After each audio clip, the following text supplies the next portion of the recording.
Hello everyone, I am Devin Kim, the English instructor of Ivcept. In this video, I will introduce you to Ivcept's English A Language and Literature preparatory course for summer 2022. This course consists of 3 lessons per week on Monday, Wednesday, and Friday for 4 weeks, and is offered at 2 levels: the IB Year 1 course for students moving up into their first year of IB, and the IB Year 2 course for students moving up into their second year of IB studies. There will be no distinction between standard and higher levels. So let us begin by looking at the Year 1 course.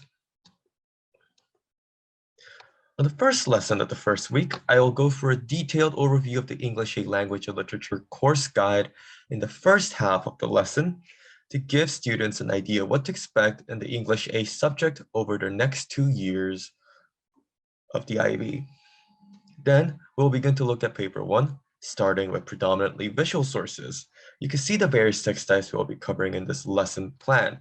We have images, image-based advertisements, infographics, followed by comics, cartoons, and graphic novels. And on week 1, Friday, we'll be going into textual sources for the paper 1, which we'll be looking at until week 2, Wednesday. So during this period, we'll be covering speeches and rhetorical devices in advertising, features of websites, news reports, columns, editorials, blogs and journal entries, and last, letters.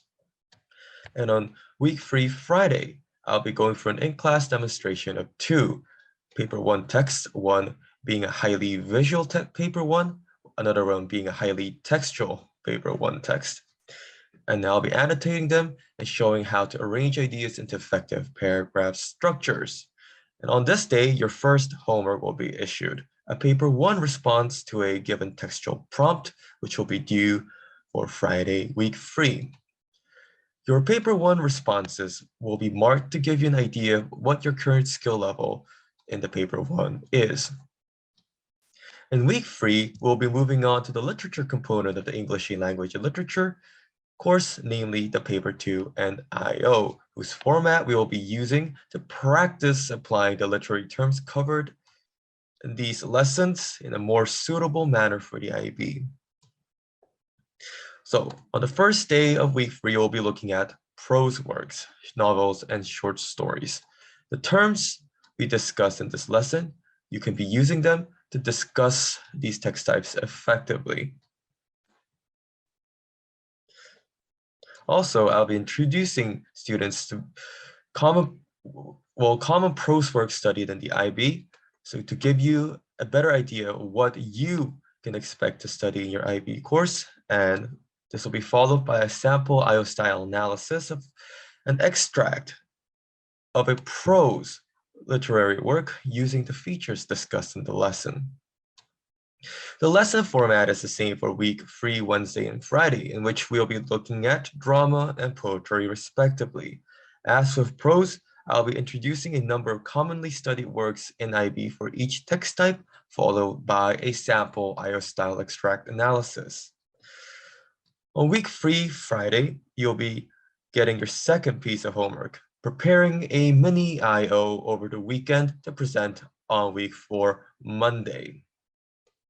For this mini IO, you'll be choosing from one of the extracts provided to you during the lessons, and you'll practice deriving a global issue from your chosen extract and analyzing the extract based on that global issue and the terms covered in week 3 of the summer course. So we will begin week 4, Monday, with these in-class presentations and mini IOs. I'm expecting approximately 3 minutes maximum per student, so we'll be able to cover these in the first half of the lesson, and on the second half of the lesson, we'll be moving on into paper 2 structure and strategy, again with my in-class demonstration.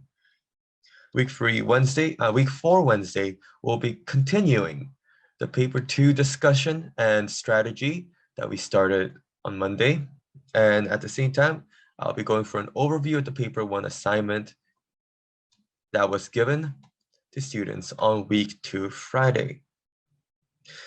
So this will just be an explanation of a model answer for this paper 1, and day 5 will be where we'll be having individual feedback sessions. So for this lesson, well, it will not be a full class lesson. Instead, I'll be arranging students into time slots in which I'll be providing them individual feedback on their paper 1 response and the mini IO they presented on Monday. So yeah, students will be coming in one at a time. I'm looking at roughly about between 5 to 8 minutes per student, in which I'll be able to give them the feedback on their paper 1 and many IOs. And so this wraps up the IB Year 1 English A summer course. The Year 2 summer course appears similar to the Year 1 summer course. The difference, however, is that the Year 2 course will be much more focused on the individual orals, given that most schools make students record their final English IOs in the first semester of their second year. This is why, instead of an overview of the English A course, I'll begin my first lesson for Year 2 students by introducing the 4-week course project, preparing for a full IO. Students will be given a range of non-literary texts in week 1 and week 2, and will be allowed to connect one of those non-lit texts will be literary work that they study in their school to prepare for a full IO during the 4 weeks of the summer course, while being supplemented by, of course, the course material being delivered to them in week 1 through week 3.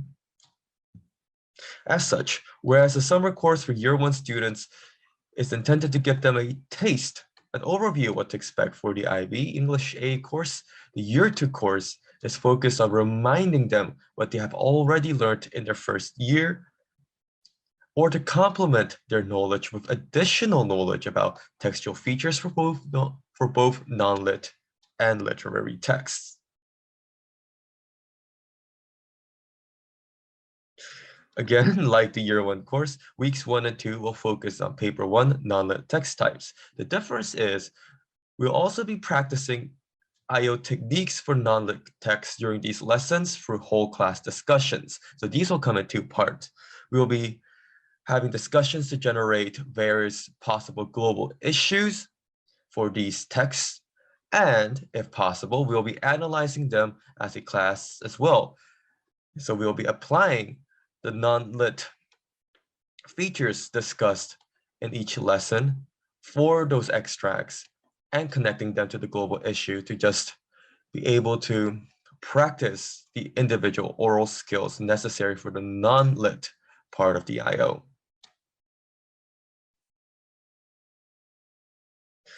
A paper 1 text to analyze and write up will be given as homework on week 2, day 5, again, the same as the Year 1 course. And moving on to week 3, we'll be covering literary texts, again, the same as Year 1, except this time we won't have the introduction to commonly studied texts within the IB, and instead we'll be having whole class discussions for global issues and extract analysis based on the global issues that we have discussed through our in-class discussions. So you can see how the Year 2 course as a whole looks similar, but it's a lot more focused on IO techniques on top of covering techniques for paper 1 and paper 2. So on week 4, Monday, we'll be covering paper 2 structure and strategy. I'll be discussing this within a single lesson with my in-class demonstrations. And this will be the last lesson we have as a class as a whole.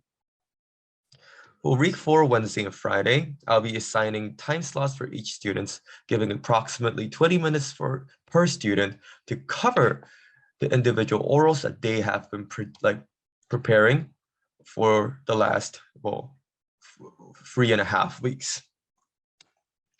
So those 20 minutes will give us time for the individual oral, 10 minutes, a 5-minute Q&A session, which will be part of your final individual orals as well, and 5 minutes to discuss both the students' performance on their on their IO and the paper 1 response, which I have made them do as homework on week 2, day 5. As such, this course is intended to help your two students prepare more effectively for their final IOs and the upcoming fall semester of their second year of IB. So yep, this wraps up the overview of IBCEP's 2022 summer course for English A Language and Literature. Thank you for listening. Right, so to begin, we will be looking at the terms that can be used for highly visual sources. So above you have this list of various terms, and we're going to be going through them sequentially, understanding how each one works and what kind of explanations you can come up with for each. So yes, as I said, the above is a vocabulary required for you to read an image. Basically, you take an image, you deconstruct it, so you break it down to its basic elements in order to explain the meaning that has been constructed within. So let's first of all look at signifiers. Signifiers are the primary means through which an image conveys meanings. So it's like the content of the image. And we have three key terms under signifiers, and those are symbols, icons, and logos. You must understand and describe the connection between the signifier and what they signify in order to effectively explain meaning for a predominantly visual source. So now I'd like to ask you a question and just think about it for a bit. What is the difference between a symbol, an icon, and a logo?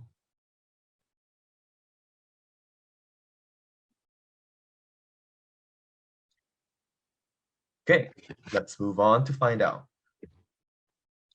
First of all, a symbol is an image that represents an abstract concept.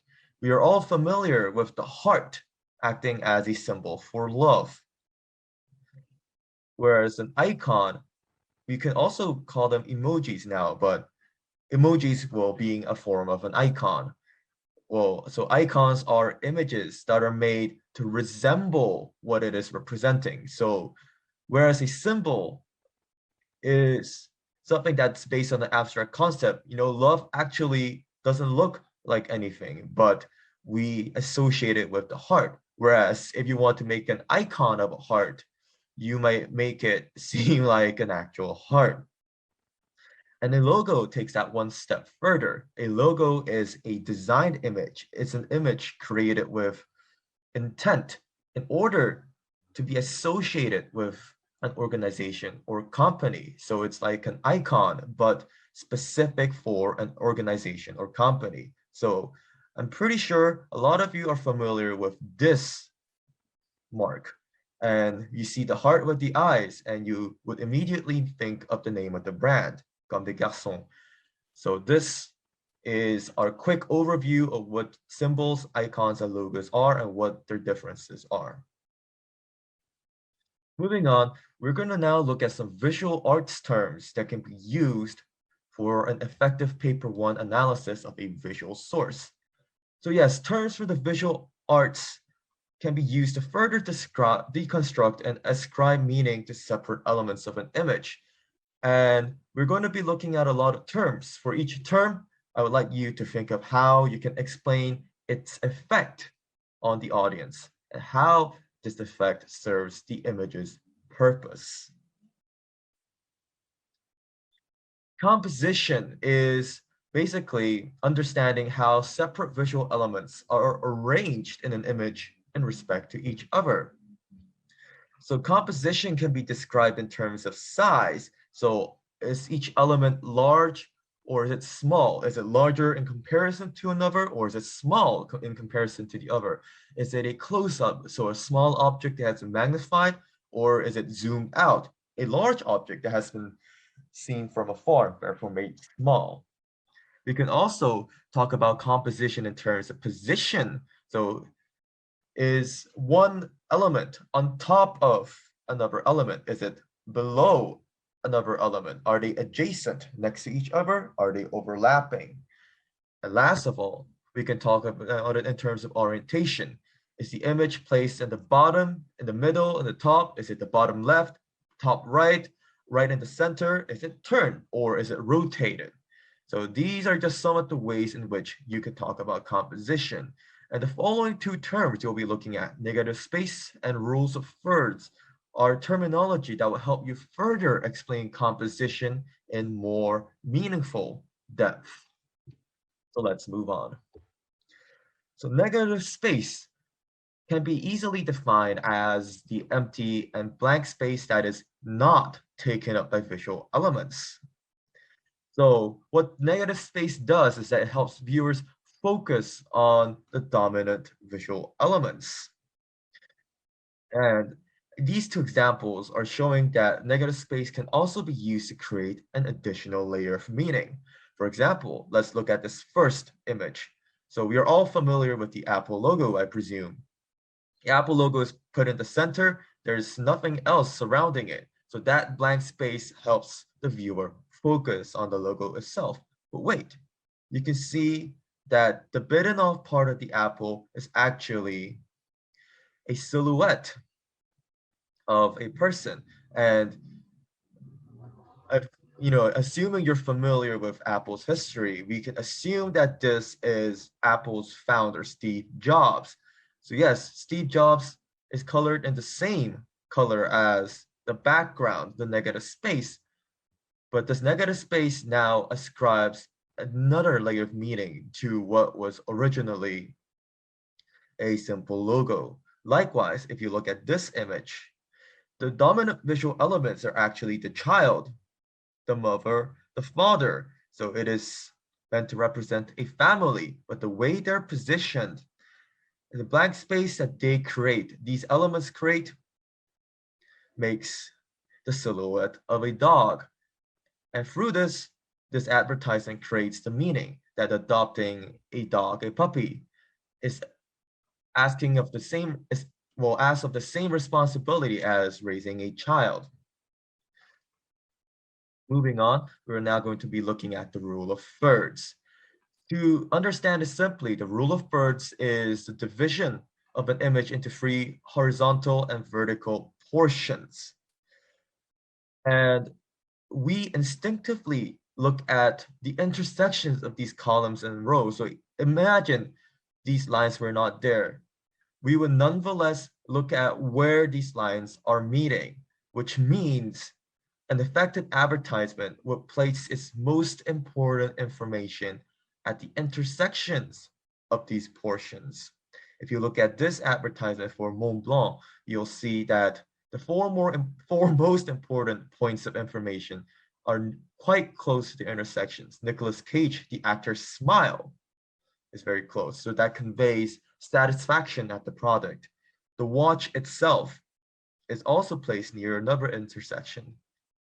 The logo, the typography that represents the brand, is placed next to another intersection. And lastly, another image of the product and the caption that creates another layer of meaning to the image is placed adjacent to the fourth intersection.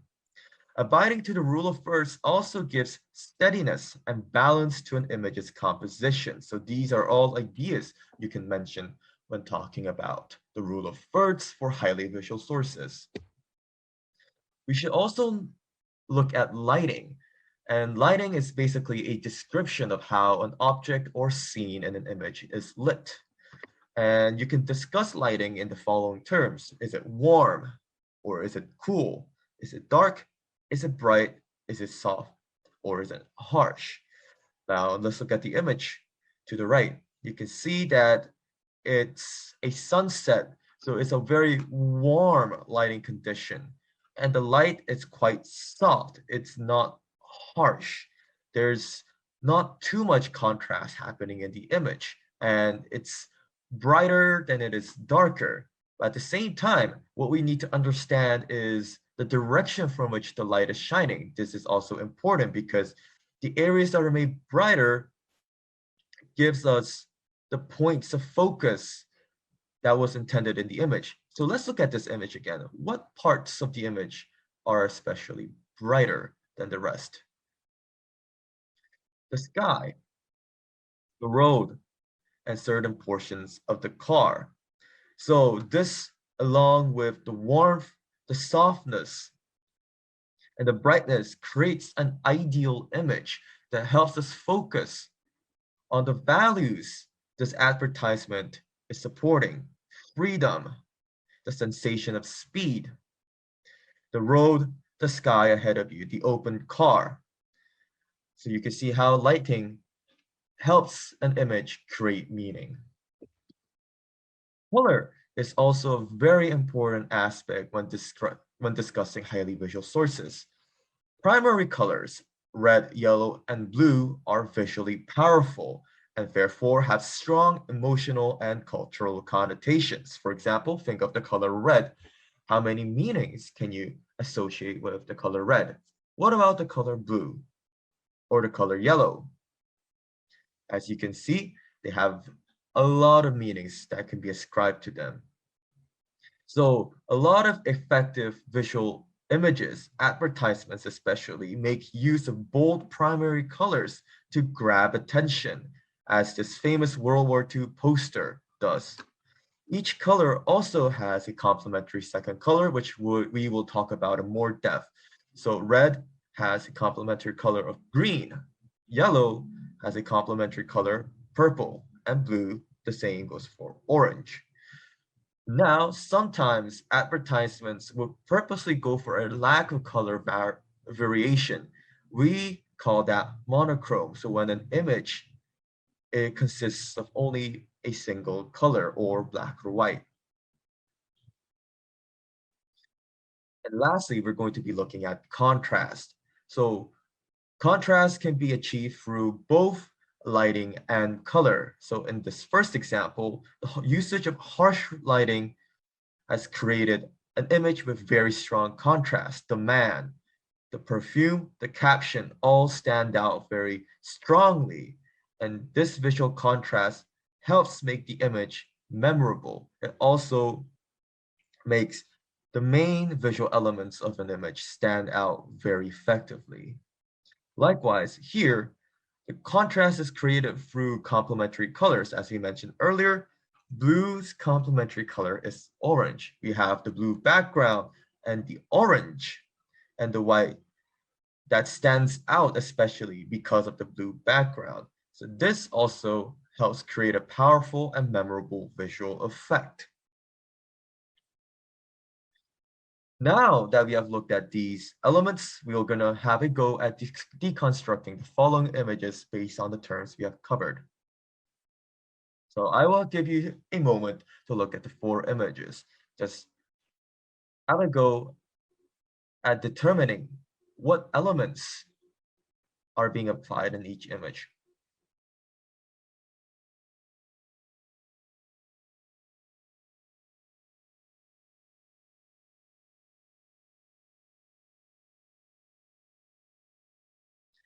Okay, let's now have a look.